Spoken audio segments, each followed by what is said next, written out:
Kunnamkulam police അതിക്രമത്തിൽ പ്രതിഷേധിച്ച് പോലീസുകാർക്കെതിരെ warrant notice ഇറക്കി youth Congress. Mannuthy police സ്റ്റേഷന് മുന്നിൽ യൂത്ത് കോൺഗ്രസ് നേതാക്കൾ പോസ്റ്റർ പതിപ്പിച്ചു. KV സുജിത്തിനെ മർദ്ദിച്ച പോലീസുകാരുടെ ചിത്രങ്ങൾ പതിച്ച പോസ്റ്ററുമായാണ് പ്രതിഷേധം.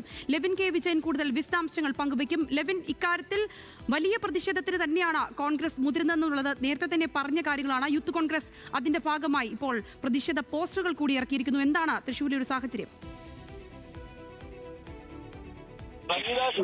പ്രതിഷേധത്തിലേക്ക് കടക്കുകയാണ് കോൺഗ്രസ്. ഇന്ന് തന്നെ, അതായത് കഴിഞ്ഞ ദിവസങ്ങളിൽ ഇന്നലെ കുന്നംകുളം പോലീസ് സ്റ്റേഷനിലേക്ക് മാർച്ച് നടത്തിയെങ്കിൽ വരുന്ന ദിവസങ്ങളിൽ സംസ്ഥാനത്തെ മുഴുവൻ പോലീസ് സ്റ്റേഷനിലേക്ക് മാർച്ച് നടത്താനിരിക്കുന്നുവെങ്കിലും ഇപ്പോഴും ആ പ്രതിഷേധം അതിന്റെ ഒരു അണുവിട വ്യത്യാസമില്ലാതെ മുന്നോട്ട് കൊണ്ടുപോകാനുള്ള ശ്രമമാണ് യൂത്ത് കോൺഗ്രസും നടത്തിക്കൊണ്ടിരിക്കുന്നത്. അല്പസമയങ്ങൾക്കകം തൃശൂർ മണ്ണൂത്തി പോലീസ് സ്റ്റേഷനിലേക്ക് യൂത്ത് കോൺഗ്രസിന്റെ നേതൃത്വത്തിൽ പ്രതിഷേധ മാർച്ച് നടക്കാൻ പോവുകയാണ്. ആരോപണ വിധേയനായ കുറ്റാരോപിതനായ സന്ദീപ് എന്ന CPO ജോലി ചെയ്യുന്ന സ്റ്റേഷനാണ് മണ്ണൂത്തി. അവിടേക്ക് പ്രതിഷേധവുമായി എത്തുകയാണ് യൂത്ത് കോൺഗ്രസ്. അതിനോട് മുന്നോടിയായിട്ട് ശക്തമായ ക്രമീകരണങ്ങളും സുരക്ഷാ വിന്യാസങ്ങളുമൊക്കെ പോലീസ് പൂർത്തീകരിച്ചിട്ടുണ്ട്.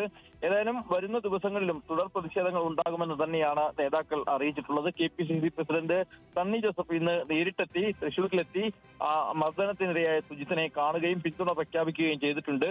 ശക്തമായ നടപടി ഈ കുറ്റാരോപിതരായിട്ടുള്ള പോലീസ് ഉദ്യോഗസ്ഥർക്കെതിരെ ഉണ്ടായില്ലെങ്കിൽ വരുന്ന ദിവസങ്ങളിലും പ്രതിഷേധം ഉണ്ടാകുമെന്ന് തന്നെയാണ് അദ്ദേഹം പറഞ്ഞിട്ടുള്ളത്. മാത്രമല്ല, പ്രതിപക്ഷ നേതാവും KPCC പ്രസിഡന്റും അടക്കമുള്ള ആളുകൾ സുജിത്തിന് പിന്തുണ പ്രഖ്യാപിക്കുകയും തുടർ സമരങ്ങൾ KPCCയുടെ നേതൃത്വത്തിൽ ഏറ്റെടുക്കുകയും ചെയ്യുമെന്ന് പ്രഖ്യാപിച്ചിട്ടുമുണ്ട്. ഘടകകക്ഷി നേതാക്കളെ കൂടി പങ്കെടുപ്പിച്ചുകൊണ്ട് ഘടകകക്ഷികളുടെ കൂടി പങ്കാളിത്തത്തോടുകൂടി വരുന്ന ദിവസം 10-ാം തീയതി സംസ്ഥാനത്തെ മുഴുവൻ പോലീസ് സ്റ്റേഷനുകളിലേക്കും ഇതിന്റെ ഭാഗമായി തന്നെയാണ് മാർച്ച് നടത്താൻ തീരുമാനിച്ചിട്ടുള്ളത്. ഏതായാലും ഇത് ഈ സമയം വരെയും ഈ ഉദ്യോഗസ്ഥർക്കെതിരെ യാതൊരു തരത്തിലുള്ള ഒരു നടപടിയും വകുപ്പ് തലത്തിൽ നിന്ന് ഉണ്ടായിട്ടില്ല എന്നുള്ളതാണ് ഈ പ്രതിഷേധങ്ങൾ ശക്തമാക്കാൻ കൂടി കാരണമായി മാറുന്നത്. സംഗീത, ശരി, തൃശ്ശൂരിൽ നിന്ന് ലെവിൻ K വിജയനാണ് വിശദമായ വിവരങ്ങൾ പങ്കുവച്ചത്.